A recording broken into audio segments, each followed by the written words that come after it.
cat means बिल्ली। dog means कुत्ता।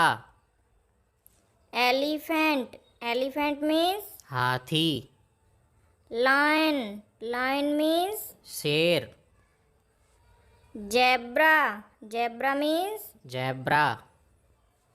bear means भालू।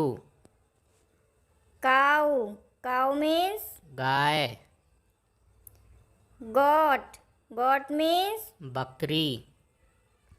buffalo means भैंस।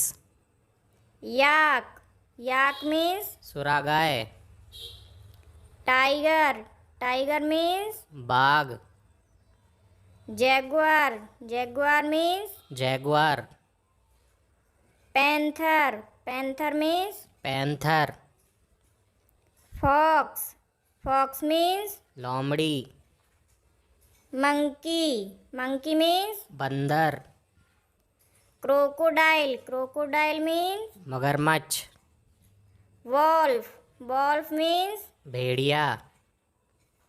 mongoose means नेवला। gorilla means one मानुष। horse means घोड़ा। donkey means गधा। kangaroo means kangaroo. camel means ऊंट। giraffe means giraffe.